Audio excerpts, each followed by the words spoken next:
सुन रहे हो radio India KRPE 1110 AM radioindia.ca ਤੇ ਵੀ ਲੌਗਇਨ ਕਰਕੇ ਸੁਣਿਆ ਜਾ ਸਕਦਾ 604595 9191 ਸਾਡਾ ਇਥੋਂ ਦਾ ਸੰਪਰਕ ਨੰਬਰ ਹੈ। ਸੋਸ਼ਲ ਮੀਡੀਆ ਦੇ ਸਭ ਜਗ੍ਹਾ ਫੇਸਬੁੱਕ ਟਵਿੱਟਰ ਤੇ ਇੰਸਟਾਗ੍ਰਾਮ ਦੇ ਵਿੱਚ ਵੀ ਸਾਡੇ ਨਾਲ ਤੁਸੀਂ ਜੁੜ ਸਕਦੇ ਹੋ। ਇਸ ਵਕਤ ਸਾਡਾ ਸੰਪਰਕ ਬਣ ਚੁੱਕਾ ਹੈ ਸ਼੍ਰੀ ਅੰਮ੍ਰਿਤਸਰ ਸਾਹਿਬ ਤੋਂ ਇਲੈਕਟਡ ਮੈਂਬਰ ਪਾਰਲੀਮੈਂਟ ਸਰਦਾਰ ਗੁਰਜੀਤ ਸਿੰਘ ਔਜਲਾ ਹੋਰਾਂ ਨਾਲ ਪ੍ਰੋਗਰਾਮ ਲੋਕ ਅਦਾਲਤ ਵਿੱਚ। ਔਜਲਾ ਸਾਹਿਬ, ਰੇਡੀਓ ਇੰਡੀਆ ਤੇ ਤੁਹਾਡਾ ਭਰਪੂਰ ਸਵਾਗਤ। ਸਤਿ ਸ਼੍ਰੀ ਅਕਾਲ ਜੀ ਸਾਰਿਆਂ ਨੂੰ। ਸਰਦਾਰ ਗੁਰਜੀਤ ਸਿੰਘ ਔਜਲਾ ਹੋਰਾਂ ਵੱਲੋਂ ਨਿਤਿਨ ਗਡਕਰੀ ਨਾਲ ਮੀਟਿੰਗ ਹੋਈ ਤੇ ਇਸ ਮੀਟਿੰਗ ਦੇ ਬਾਰੇ ਸਾਨੂੰ ਡਿਟੇਲ 'ਚ ਜ਼ਰੂਰ ਦੱਸੋ, ਕਿਉਂਕਿ ਕੀ ਕੁਝ ਤੁਸੀਂ ਉੱਥੋਂ ਆਪਣੀ ਕੰਸਟੀਚੁਐਂਸੀ ਤੇ ਆਪਣੇ ਇਲਾਕੇ ਬਾਰੇ ਜਿਹੜੇ ਕੰਮ ਕਰਵਾਉਣ ਦਾ ਉਹਨਾਂ ਕੋਲੋਂ ਭਰੋਸਾ ਜਿਹੜਾ ਤੁਹਾਨੂੰ ਦਿੱਤਾ ਉਹਦੇ ਬਾਰੇ ਜ਼ਰੂਰ ਸਾਡੇ ਸਰੋਤਿਆਂ ਨੂੰ ਦੱਸਣਾ। ਬਿਲਕੁਲ ਜੀ, ਮੈਂ ਦੱਸਣਾ ਚਾਹੁੰਦਾ ਕਿ ਅੰਮ੍ਰਿਤਸਰ ਤੇ ਗੁਰੂ ਨਗਰੀ ਵਾਸਤੇ ਜਦੋਂ ਦਾ ਮੈਨੂੰ ਮੌਕਾ ਦਿੱਤਾ ਹੈ, ਸੰਗਤਾਂ ਨੇ ਮੈਂਬਰ ਪਾਰਲੀਮੈਂਟ ਚੁਣਿਆ 17 ਚ, ਫਿਰ ਦੁਬਾਰਾ ਹੁਣ ਵੀ ਚੁਣਿਆ, ਉਦੋਂ ਤੋਂ ਲਗਾਤਾਰ ਯਤਨ ਜਾਰੀ ਨੇ। ਔਰ ਐਕਸਪ੍ਰੈਸ ਵੇ ਜਿਹੜਾ ਅੰਮ੍ਰਿਤਸਰ ਨੂੰ ਲੈ ਕੇ ਗਏ ਆ, ਜਿਹੜਾ ਜਲੰਧਰ ਤੋਂ ਇਹਨਾਂ ਨੇ ਗੁਰਦਾਸਪੁਰ ਨੂੰ ਭੇਜਤਾ ਸੀ, ਜਿਹੜਾ ਅੰਮ੍ਰਿਤਸਰ ਦਿੱਲੀ ਅੰਮ੍ਰਿਤਸਰ ਕਟੜਾ ਐਕਸਪ੍ਰੈਸ ਵੇ ਸੀ, ਉਹ ਅਪਰੂਵ ਹੋਇਆ। ਉਸ ਤੋਂ ਬਾਅਦ ਹੁਣ ਉਹਦਾ ਧਰਾਤਲ ਤੇ ਆਉਣਾ ਸ਼ੁਰੂ ਹੋ ਗਿਆ। ਉਹਦੇ ਨਾਲ ਭਾਰਤਮਾਲਾ ਪ੍ਰੋਜੈਕਟ ਹੈ ਜਿਹੜਾ ਸਾਡਾ ਚੱਲਦਾ ਹੈ, ਉੱਥੋਂ ਰਮਦਾਸ ਤੋਂ ਡੇਰਾ ਬਾਬਾ ਨਾਨਕ ਸਾਹਿਬ ਤੋਂ ਚੱਲਦਾ ਗੁਰਦਾਸਪੁਰ ਤੋਂ, ਉਹਨੇ ਵਾਇਆ ਅੰਮ੍ਰਿਤਸਰ ਰਾਜਸਥਾਨੀ ਤੋਂ ਬਾਹਰ ਹੁੰਦੇ ਹੋਏ ਏਅਰਪੋਰਟ ਦੇ ਉੱਪਰ ਦੀ ਉਹ ਜਾਣਾ ਹੈ ਅੱਗੇ ਇੱਧਰ ਨੂੰ ਭਿੱਖੀਵਿੰਡ ਸਾਈਡ ਨੂੰ। ਪਰ ਉਹਨੂੰ ਅੱਗੇ ਵਧਾ ਕੇ ਅਸੀਂ ਦੁਬਾਰਾ ਇੱਕ ਰਿੰਗ ਰੋਡ ਅੰਮ੍ਰਿਤਸਰ ਦੇ ਆਲੇ ਦੁਆਲੇ ਬਣਾਇਆ ਹੈ। ਪਰ ਉਹਦੇ ਨਾਲ ਰਿਲੇਟਡ ਜਿਹੜੀਆਂ ਹੁਣ ਡਿਵੈਲਪਮੈਂਟ ਜਿਹੜੀਆਂ ਸ਼ਹਿਰ ਦੇ ਨਾਲ ਕੋਈ ਜਿਹੜੇ ਬਲੈਕ ਸਪੌਟ ਸੀ, ਜਿਹੜਾ ਪੁਰਾਣਾ GT ਰੋਡ ਹੈ ਸਾਡਾ ਦਿੱਲੀ ਵਾਲਾ, ਉਹਦੇ ਕੁਝ ਜਿਵੇਂ ਰਈਏ ਇੱਕ ਪੁਲ ਜਿਹੜਾ ਬਣਿਆ ਸੀ, ਉਹ ਮਿੱਟੀ ਵਾਲੇ ਪੁਲ ਪਹਿਲੋਂ ਬਣੇ ਆ ਤੇ ਉਹ ਤਕਰੀਬਨ ਸਾਰੇ ਜੰਡਿਆਲੇ ਵੀ ਉਹੀ ਪੁਲ ਹੈ। ਕੁਝ ਬਲੈਕ ਸਪੌਟ ਸੀ ਜਿਹੜੇ ਬੜੇ ਚਿਰ ਦੀ ਆਵਾਜ਼, ਜਿਹੜਾ ਪਾਰਲੀਮੈਂਟ ਦੇ ਵਿੱਚ ਗਡਕਰੀ ਸਾਹਿਬ ਹੋਣਾ ਜਦੋਂ ਲਾਸਟ ਸੈਸ਼ਨ ਸੀ ਉਦੋਂ ਦੱਸਿਆ ਵੀ ਸੀ ਕਿ ਅਸੀਂ ਉਹ ਸਾਰੇ ਦੂਰ ਕਰ ਦੇਣੇ ਆ, ਜੋ ਮੈਂ ਉਹਨਾਂ ਤੋਂ ਮੰਗ ਕੀਤੀ ਸੀ ਕਿ ਇੱਥੇ ਐਕਸੀਡੈਂਟ ਵਗੈਰਾ ਵੀ ਹੁੰਦੇ ਆ। ਸੋ ਮੇਰਾ ਕਹਿਣ ਦਾ ਮਤਲਬ ਉੱਥੇ ਹੁਣ ਬ੍ਰਿਜ ਬਣਨੇ ਸ਼ੁਰੂ ਹੋਣੇ, ਉਹ ਅਪਰੂਵ ਹੋ ਗਏ ਔਰ ਧਰਾਤਲ ਤੇ ਕੰਮ ਸ਼ੁਰੂ ਤਕਰੀਬਨ ਹੋ ਚੁੱਕਾ ਆ। ਪਰ ਉਹ ਜਦੋਂ ਉਹਨਾਂ ਦੀ ਡਰਾਇੰਗ ਦੇਖੀ ਗਈ, ਉਹ ਮਿੱਟੀ ਵਾਲੇ ਬ੍ਰਿਜ ਜਿਹੜੇ ਤੁਸੀਂ ਆਰੀ ਪੈਨਲ ਬ੍ਰਿਜ ਨੂੰ ਕਹਿ ਦਿੰਦੇ ਆ ਕਿ ਵਿੱਚ ਸੈਂਟਰ ਜੇ ਚ ਰਸਤਾ ਛੱਡ ਦਿੰਦੇ, ਸਾਈਡਾਂ ਦੇ ਮਿੱਟੀ ਦੇ ਨਾਲ, ਆਮ ਇੱਥੇ ਤੁਹਾਡੇ ਵੀ ਬਣੇ ਹੁੰਦੇ ਕਈ ਜਗ੍ਹਾ ਤੇ। ਜੀ ਜੀ। ਪਰ ਸਾਡੇ ਹੁਣ ਦਿੱਕਤ ਜਿਹੜਾ ਸਿਟੀ ਹੈ, ਜਿੱਥੇ ਆਬਾਦੀ ਹੈ, ਉੱਥੇ ਉਹ ਕੰਧ ਬਣ ਜਾਂਦੀ ਹੈ।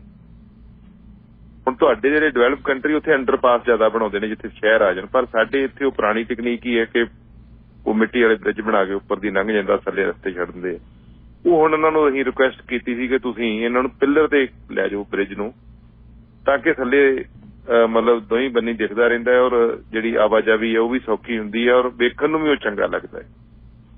ਤੇ ਗੁਰੂ ਨਗਰੀ ਇੱਕ ਟੂਰਿਸਟ ਸਿਟੀ ਹੈ ਔਰ ਇੱਥੇ ਬਹੁਤ ਲੋਕ ਆਉਂਦੇ ਨੇ, ਸੋ ਉੱਥੇ ਮਨ ਵਾਲੇ ਇੱਕ ਜੰਕਸ਼ਨ ਬਣਨਾ ਹੈ ਵੱਡਾ ਐਕਸਪ੍ਰੈਸ ਵੇ ਦਾ ਔਰ GT ਰੋਡ ਦਾ, ਦੋਨਾਂ ਦਾ ਆਪਸ ਚ ਬਾਈਪਾਸ, ਐਕਸਪ੍ਰੈਸ ਵੇ ਦਾ ਬਾਈਪਾਸ ਹੋਏਗਾ ਤੇ ਜਿਹੜਾ ਏਅਰਪੋਰਟ ਨੂੰ ਜਾਣਾ ਹੈ, ਔਰ ਉਹ ਜਿਹੜਾ GT ਰੋਡ ਪੁਰਾਣਾ ਜਾਂਦਾ ਹੈ ਉੱਥੋਂ ਜਦੋਂ ਸ਼ਹਿਰ ਨੂੰ ਜਾਵਾਂਗੇ ਮਾਨਾਵਾਲਾ, ਡ੍ਰੀਮ ਸਿਟੀ, ਫਿਰ ਦਬੁਰਜੀ, ਗੋਲਡਨ ਗੇਟ ਤੱਕ, ਇੱਥੇ ਫਿਰ ਇੱਧਰ ਦੀ ਜਦੋਂ ਘੁੰਮਾਂਗੇ ਫਿਰ ਉੱਥੇ ਬਣਨਾ ਹੈ ਆਪਣਾ ਲੋਹਾਰਕਾ ਰੋਡ, ਰਣਜੀਤ ਐਵਨਿਊ ਦੇ ਸਾਹਮਣੇ ਬ੍ਰਿਜ ਬਣਨੇ ਸੀ। ਸੋ ਉਹਨਾਂ ਨੂੰ ਅਸੀਂ ਪਿਲਰਾਂ ਤੇ ਗਡਕਰੀ ਸਾਹਿਬ ਨੂੰ ਮਿਲ ਕੇ ਬਣਾਉਣ ਦੀ ਬੇਨਤੀ ਕੀਤੀ ਔਰ ਉਹਨਾਂ ਨੇ ਉਸੇ ਵੇਲੇ ਹੀ ਸੱਦ ਕੇ ਡਿਪਾਰਟਮੈਂਟ ਨੂੰ ਕਿਹਾ ਕਿ ਇਹਨੂੰ ਇਮੀਡੀਏਟਲੀ ਗਰਾਊਂਡ ਤੇ ਲੈ ਕੇ ਆਓ ਕਿ ਇਹ ਪਿਲਰਾਂ ਤੇ ਹੀ ਬਣਨੇ ਚਾਹੀਦੇ। ਸ਼ਹਿਰ ਇਤਿਹਾਸਿਕ ਹੈ, ਇੱਥੇ ਕੋਈ ਇਹੋ ਜਿਹੀ ਚੀਜ਼ ਨਾ ਬਣਾਓ ਜਿਹੜੀ ਦਿੱਖ ਚ ਚੰਗੀ ਨਾ ਲੱਗੇ। ਔਜਲਾ ਸਾਹਿਬ ਕਿੰਨੇ ਚਿਰ ਦੇ ਵਿੱਚ ਇਹ ਪ੍ਰੋਜੈਕਟ ਕੰਪਲੀਟ ਹੋਣ ਦੀ ਆਸ ਹੈ? ਦੇਖੋ ਹੁਣ ਜਿਸ ਤਰ੍ਹਾਂ ਦੇ ਉਹ ਲੱਗ ਗਏ ਸੀ, ਹੁਣ ਮੇਰਾ ਖਿਆਲ ਜੇ ਇਹਨਾਂ ਨੂੰ ਦੁਬਾਰਾ ਉਹਨੂੰ ਰਿਵਾਈਜ਼ ਕਰਨਗੇ ਵੱਧ ਤੋਂ ਵੱਧ 2-3 ਮਹੀਨੇ ਹੋਰ ਲਾ ਜਾਣਗੇ। ਮਤਲਬ ਤੁਸੀਂ ਕਹਿ ਸਕਦੇ ਸਾਲ ਦੇ ਅੰਦਰ ਅੰਦਰ ਹੀ ਕੰਪਲੀਟ ਹੋ ਜਾਣਗੇ। ਕੀ ਜ਼ਮੀਨ ਅਕਵਾਇਰ ਹੋ ਗਈ ਜਿਹੜੀ ਖਾਸ ਕਰ ਐਕਸਪ੍ਰੈਸ ਵਾਲੀ? ਹਾਂਜੀ ਉਹ ਕਰੀਬ 75% ਹੋ ਗਈ ਹੈ, 25% ਰਹਿ ਗਈ ਹੈ। ਮਤਲਬ ਉਹ ਚ ਸਟੇਟ ਦੀ ਦੇਰੀ ਹੈ, ਸੈਂਟਰ ਵੱਲੋਂ ਪੈਸੇ ਆ ਗਏ। ਜ਼ਮੀਨ ਦਾ ਮੁਆਵਜ਼ਾ ਵਾਸਤੇ ਕਈ ਕਿਸਾਨ ਜਾਂ ਜਿਨ੍ਹਾਂ ਦੀ ਵੀ ਜ਼ਮੀਨ ਅਕਵਾਇਰ ਹੋਈ ਹੈ ਉਹ ਪਿਛਲੇ ਦਿਨ ਪ੍ਰੋਟੈਸਟ ਕਰ ਰਹੇ ਸੀ ਕਿ ਉਹਨਾਂ ਨੂੰ ਮੁਆਵਜ਼ਾ ਪੂਰਾ ਮਿਲ ਗਿਆ ਜਾਂ ਉਹਦੇ ਵਾਸਤੇ ਤੁਸੀਂ ਕੋਈ ਹੋਰ ਉਪਰਾਲਾ ਕੀਤਾ? ਉਹਦੇ ਚ ਜੀ ਕੀ ਗੱਲ ਹੋਈ ਹੈ ਕਿ ਤੁਸੀਂ ਆਪਾਂ ਸਾਰੇ ਪੰਜਾਬ ਤੋਂ ਬਿਲੋਂਗ ਕਰਦੇ, ਆਪਾਂ ਨੂੰ ਇੱਕ ਗੱਲ ਦਾ ਪਤਾ ਹੈ ਕਿ ਜਿਹੜਾ ਮੁਆਵਜ਼ਾ ਨਾ, ਅਸੀਂ ਰਜਿਸਟਰੀ ਰੇਟ ਜਿਹੜਾ ਸਰਕਲ ਰੇਟ ਹੁੰਦੇ ਆ ਉਹ ਕਈ ਵਾਰੀ ਅਸੀਂ ਘੱਟ ਰੱਖੇ ਹੁੰਦੇ, ਜ਼ਮੀਨ ਦਾ ਰੇਟ ਜ਼ਿਆਦਾ ਹੁੰਦਾ। ਜੀ ਜੀ। ਉਹ ਆਪਾਂ ਸਭਨਾਂ ਨੂੰ ਪਤਾ ਹੈ ਪੰਜਾਬ ਵਾਲਿਆਂ ਨੂੰ। ਹਾਂਜੀ। ਹੁਣ ਪਰ ਸਰਕਾਰ ਜਦੋਂ ਫੈਸਲਾ ਕਰਦੀ ਉਹਦੇ ਜੋ ਰਜਿਸਟਰੀਆਂ ਹੁੰਦੀਆਂ ਨੇ 2-4 ਸਾਲ ਚ ਹੋਈਆਂ ਉਹਨਾਂ ਦਾ ਸਾਰੀਆਂ ਦਾ ਸਿਰਾ ਕੱਢ ਕੇ ਉਸ ਸਰਕਲ ਦੀਆਂ ਜਾਂ ਉਸ ਪਿੰਡ ਦੀਆਂ ਜਿੱਥੋਂ ਦੀ ਲੰਘਦੀ ਹੈ ਉਹਦਾ ਫਿਰ ਇੱਕ ਸਿਰਾ ਬਣਾ ਲੈਂਦੇ, ਉਹਦੇ ਹਿਸਾਬ ਨਾਲ ਚੱਲਦੇ ਆ। ਹੁਣ ਕਈ ਜਗ੍ਹਾ ਤੇ ਇਹ ਦਿੱਕਤ ਆਈ ਹੈ ਕਿ ਸਰਕਲ ਰੇਟ ਵਧੇ ਨਹੀਂਗੇ, ਜ਼ਮੀਨ ਦਾ ਰੇਟ ਠੀਕ ਉੱਥੇ ਜ਼ਿਆਦਾ ਹੈਗਾ, ਪਰ ਜਦੋਂ ਦਾ ਟੋਟਲ ਬਣਾਉਂਦੇ ਆ ਉਹ ਫਿਰ ਬਣਦਾ ਨਹੀਂ, ਕਿਉਂਕਿ ਉਹ ਤੇ ਇੱਕ ਪੈਮਾਨਾ ਬਣਾਉਣਗੇ ਤੇ ਫੇਰ ਹੀ ਚੱਲ ਸਕਦੇ ਨਾ, ਆਪਣੀ ਮਰਜ਼ੀ ਨਾਲ ਗਾਂਹ ਪਛਾਣ ਨਹੀਂ ਕਰ ਸਕਦੇ। ਸੋ ਉਹ ਅਸੀਂ ਫਿਰ ਸਰਕਾਰ ਨੂੰ, ਉਦੋਂ ਕੈਪਟਨ ਸਰਕਾਰ ਸੀ, ਉਦੋਂ ਉਹਨਾਂ ਨੂੰ ਬੇਨਤੀ ਕੀਤੀ, ਉਹਨਾਂ ਨੇ ਸਰਕਲ ਰੇਟ ਵਧਾ ਦਿੱਤੇ ਫਿਰ ਉੱਤੇ ਜੀ। ਫਿਰ ਉਹਦਾ ਮੁਆਵਜ਼ਾ ਕੁਝ ਵਧਿਆ ਸੀ ਸਾਰਾ, ਪਰ ਉਹਦਾ ਹੀ ਦਿੱਕਤ, ਉਹੀ ਸਭ ਤੋਂ ਵੱਡੀ ਦਿੱਕਤ ਹੈ ਕਿ ਉਦੋਂ ਅਸੀਂ ਉਹ ਧਿਆਨ ਨਹੀਂ ਰੱਖਦੇ। ਕੁਝ ਜਗ੍ਹਾ ਤੇ ਕੁਝ ਅਫਸਰ ਸਾਹਿਬਾਨ ਵੱਲੋਂ ਵੀ ਕੁਝ ਪ੍ਰੋਬਲਮ ਕ੍ਰੀਏਟ ਕੀਤੀਆਂ ਗਈਆਂ ਸੀ, ਉਹ ਅਸੀਂ ਕੁਝ ਠੀਕ ਕਰਾਤੀਆਂ ਨੇ। ਤੇ ਇਹ ਜਿਹੜਾ ਜ਼ਿਆਦਾ ਕੰਮ ਹੈ ਇਹ ਸਟੇਟ ਤੋਂ ਹੀ ਜਿਹੜਾ ਮੁਆਵਜ਼ਾ ਬਣ ਕੇ ਜਾਣਾ ਆ, ਇਹਨਾਂ ਤੋਂ ਹੀ ਜਾਂਦਾ ਹੈ ਤੇ ਇਹ ਫਿਰ ਅੱਗੇ ਪ੍ਰੂਵ ਹੁੰਦਾ ਹੈ। ਔਰ ਬੇਸਿਕਲੀ ਇਹ ਜਿਹੜਾ ਫੰਡ ਹੈ, ਜੋ ਵੀ ਮਨੀ ਟ੍ਰਾਂਸਫਰ ਹੁੰਦੀ ਹੈ, ਸੈਂਟਰ ਤੋਂ ਹੀ ਆਉਂਦੀ ਹੈ ਸਟੇਟ ਨੂੰ? 100% ਸੈਂਟਰ ਤੋਂ ਜੀ, 100%। ਪੋਲਿਟਿਕਸ ਨੂੰ ਸਾਈਡ ਤੇ ਰੱਖ ਦਈਏ, ਨਿਤਿਨ ਗਡਕਰੀ ਬਾਰੇ ਤੁਹਾਡੇ ਕੀ ਵਿਚਾਰ ਨੇ ਐਜ਼ ਏ ਮੰਤਰੀ?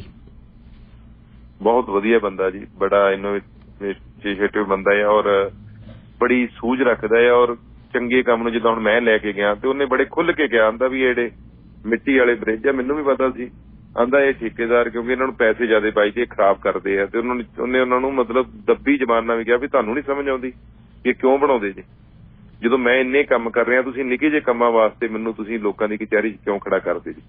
ਬਿਲਕੁਲ ਨਹੀਂ ਹੋਣਾ ਚਾਹੀਦਾ ਏਦਾਂ। ਸੋ ਇੱਕ ਵਾਰੀ ਨਹੀਂ, ਬਹੁਤ ਕੰਮ ਨੇ। ਜਨੇਰੀਆ ਹੁਣ ਐਕਸਪ੍ਰੈਸ ਵੇ ਸੀ ਔਰ ਇਹਨਾਂ ਨੇ ਜਲੰਧਰ ਤੋਂ ਹੀ ਇਹ ਬਣਿਆ ਤੇ ਅੰਮ੍ਰਿਤਸਰ ਦੇ ਨਾਂ ਨਾਲ ਸੀ, ਇਹਨਾਂ ਨੇ ਜਲੰਧਰ ਤੋਂ ਗੁਰਦਾਸਪੁਰ ਨੂੰ ਘੁਮਾਤਾ ਸੀ। ਪਰ ਜਦੋਂ ਮੈਂ ਕੋਸ਼ਿਸ਼ ਕੀਤੀ, 1 ਮਹੀਨਾ ਲਗਾਤਾਰ ਐਜੀਟੇਸ਼ਨ ਵੀ ਕੀਤੇ, ਜਗ੍ਹਾ ਜਗ੍ਹਾ ਤੇ ਜਾ ਕੇ ਲੋਕਾਂ ਨੂੰ ਪ੍ਰੇਰਿਆ ਵੀ, ਬੜੇ ਪ੍ਰੈਸ਼ਰ ਗਰੁੱਪ ਵੀ ਬਣਾਏ ਸਿੱਖ ਸੰਗਤਾਂ ਦੇ ਨਾਲ ਰਲ ਕੇ, ਉੱਥੋਂ ਦੇ ਗਡਕਰੀ ਸਾਹਿਬ ਦੇ ਨਾਗਪੁਰ ਸਾਰਿਆਂ ਨੂੰ ਹੀ ਅਪਰੋਚ ਕੀਤਾ ਤੇ ਬੜੇ ਵਧੀਆ ਹੈਲਦੀ ਵੀ ਇਹਨਾਂ ਮਤਲਬ ਵੱਡਾ ਪ੍ਰੋਜੈਕਟ ਸੀ, ਗੱਲ ਸਮਝ ਗਿਆ। 7-8 ਹਜ਼ਾਰ ਕਰੋੜ ਰੁਪਈਆ ਲੱਗਣਾ ਸੀ ਹੋਰ, ਪਰ ਉਹਨੇ ਮਤਲਬ ਇਹ 'ਚ ਰੱਤੀ ਭਰ ਵੀ ਉਹਨੇ ਨਹੀਂ ਗਰੇਜ ਕੀਤਾ ਕਿ ਪੈਸੇ ਲੱਗਣੇ ਜਾਂ ਕੁਛ। ਉਹਨੇ ਕਿਹਾ ਵੀ ਇਹ ਸਾਡੇ ਕੋਲ ਬਿਲਕੁਲ ਇਹ ਮਿਲਣਾ ਚਾਹੀਦਾ ਇੱਥੇ, ਔਰ ਬਕਾਇਦਾ ਉਹਨੇ ਮੇਰਾ ਜ਼ਿਕਰ ਕੀਤਾ ਕਿ ਸਾਡੇ ਮੈਂਬਰ ਪਾਰਲੀਮੈਂਟ ਨੇ ਬਹੁਤ ਕੋਸ਼ਿਸ਼ ਕੀਤੀ ਔਰ ਮੈਨੂੰ ਵੀ ਲੱਗਾ ਕਿ ਹੋਣਾ ਚਾਹੀਦਾ। ਉਸ ਤੋਂ ਵੀ ਇਲਾਵਾ ਬੜੀ ਅੱਗੇ ਦੀ ਸੋਚ ਰੱਖਦਾ ਹੈ, ਉਹਨੂੰ ਕੋਈ ਕੰਮ ਉਹਨੂੰ ਸਮਝ ਲੱਗ ਜਾਏ ਕਿ ਇਹ ਪੋਜ਼ਿਟਿਵ ਆ।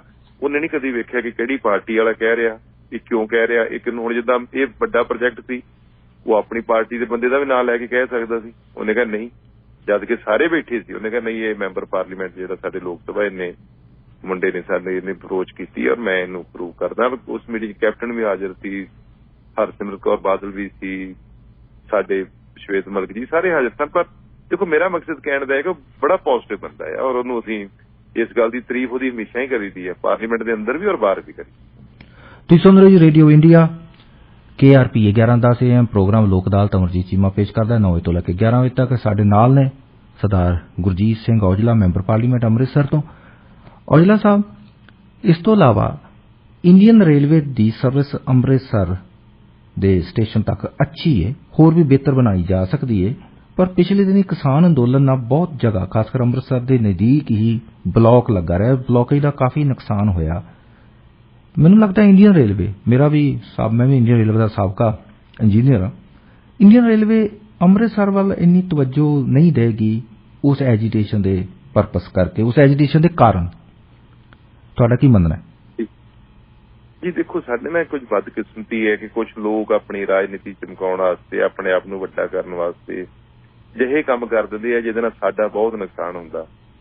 ਇਹ ਇੱਕ ਉੱਥੇ ਐਜੀਟੇਸ਼ਨ ਜਿਹੜੀ ਕਰਦੀ ਹੈ ਕਿਸਾਨ ਜਥੇਬੰਦੀ ਹੈਗੀ ਹੈ, ਉਹਦਾ ਹਮੇਸ਼ਾ ਹੀ ਉਹ ਮਾਝੇ ਨਾਲ ਤਾਲੁਕ ਰੱਖਦੀ ਹੈ। ਉਹ ਹਮੇਸ਼ਾ ਹੀ ਇਹ ਕੰਮ ਕਰਦੀ ਹੈ ਕਿ ਉਹ ਸਾਡਾ ਹੀ ਗਲਾ ਮਾਝੇ ਦਾ ਹੀ ਕੁੱਟਦੀ ਹੈ। ਜਦੋਂ ਪਿਛਲੀ ਵਾਰੀ ਵੀ ਕਿਸਾਨਾਂ ਨੇ ਐਜੀਟੇਸ਼ਨ ਕੀਤਾ, ਸਾਰੇ ਪੰਜਾਬ 'ਚ ਸਾਰੀਆਂ ਟ੍ਰੇਨਾਂ ਬੰਦ ਸੀ, ਤੇ ਜਦੋਂ ਟ੍ਰੇਨਾਂ ਸਾਰਿਆਂ ਦੇ ਕਿਸਾਨਾਂ ਨੇ ਫੈਸਲਾ ਕਰ ਲਿਆ ਕਿ ਸੰਯੁਕਤ ਕਿਸਾਨ ਮੋਰਚੇ ਨੇ ਕਿ ਅਸੀਂ ਸਾਰੇ ਟਰੈਕ ਖਾਲੀ ਕਰਨੇ, ਤੇ ਖਾਲੀ ਕਰ ਵੀ ਦਿੱਤੇ। ਤੇ ਇੱਕ ਵਾਹਿਦ ਸਾਡੀ ਜਥੇਬੰਦੀ ਸੀ ਜਿਹਨੇ ਅੰਮ੍ਰਿਤਸਰ ਦਾ ਟਰੈਕ ਨਹੀਂ ਸੀ ਖੋਲਿਆ।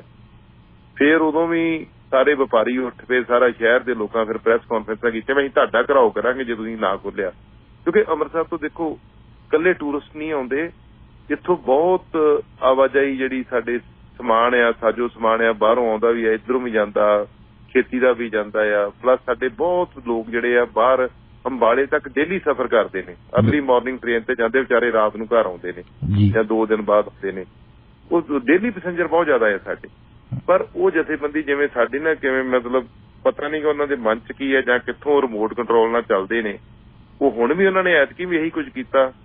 ਉਹਨਾਂ ਨੇ ਇਕੱਲਿਆਂ ਹੀ ਰੋਕ ਕੇ ਸਾਡੀਆਂ ਟ੍ਰੇਨਾਂ ਬਹਿ ਗਏ। ਫੇਰ ਉਹੀ ਹਾਲ ਹੋ ਗਿਆ, ਵਪਾਰੀ ਔਖਾ, ਸਮਾਨ ਪਹੁੰਚਿਆ ਨਹੀਂ, ਰॉ ਮਟੀਰੀਅਲ ਪਹੁੰਚੇ ਨਾ ਜਾਵੇ। ਉਦੋਂ ਨਾ ਪਹੁੰਚਣ ਕਰਕੇ ਭਾੜੇ ਵੱਧ ਗਏ, ਬੱਸਾਂ ਦੇ ਕਿਰਾਏ 4-4 ਗੁਣਾ ਹੋ ਗਏ।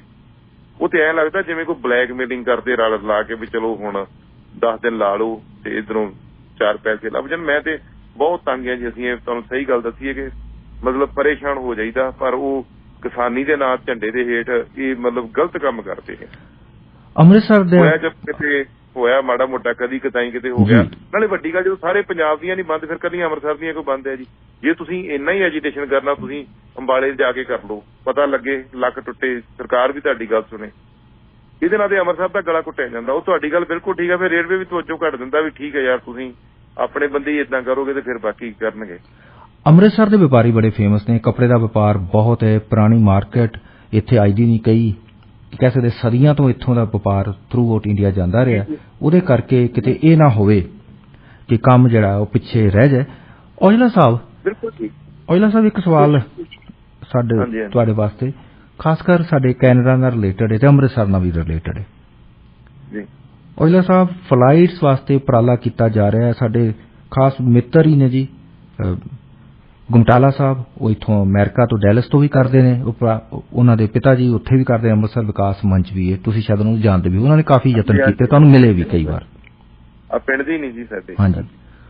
ਹੁਣ ਅੰਮ੍ਰਿਤਸਰ, ਸ੍ਰੀ ਅੰਮ੍ਰਿਤਸਰ ਤੋਂ ਵੈਨਕੂਵਰ ਨੂੰ ਫਲਾਈਟ ਆਉਣ ਤੇ ਦੇਰੀ ਕਿਉਂ ਹੈ?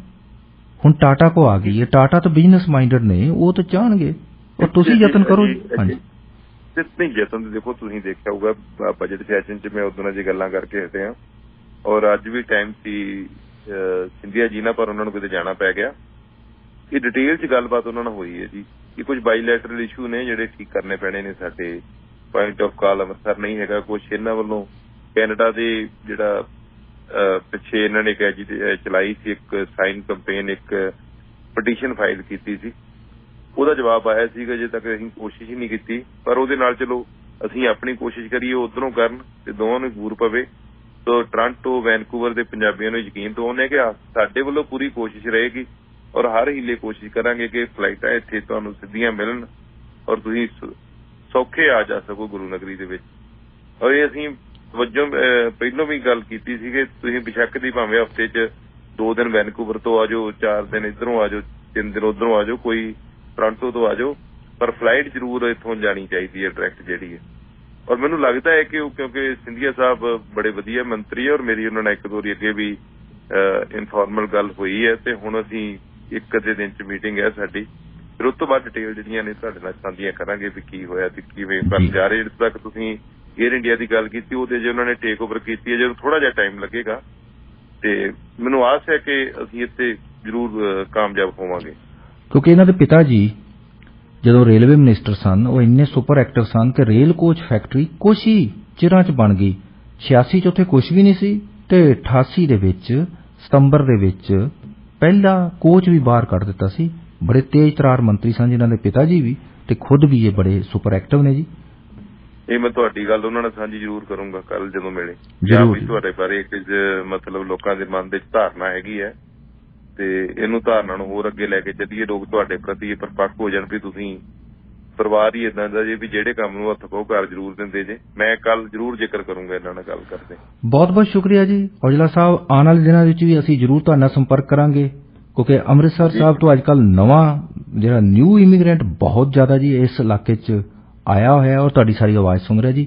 ਔਰ ਤੁਸੀਂ ਜੋ ਉਪਰਾਲੇ ਕਰ ਰਹੇ ਹੋ ਤੁਹਾਡਾ ਬਹੁਤ ਬਹੁਤ ਧੰਨਵਾਦ ਤੇ ਰੇਡੀਓ ਤੇ ਟਾਈਮ ਦੇਣ ਲਈ ਵੀ ਬਹੁਤ ਬਹੁਤ ਸ਼ੁਕਰੀਆ। ਸ਼ੁਕਰੀਆ ਜੀ, ਸ਼ੁਕਰੀਆ ਜੀ, ਧੰਨਵਾਦ ਜੀ। ਸਤਿ ਸ਼੍ਰੀ ਅਕਾਲ। ਸਤਿ ਸ਼੍ਰੀ ਅਕਾਲ।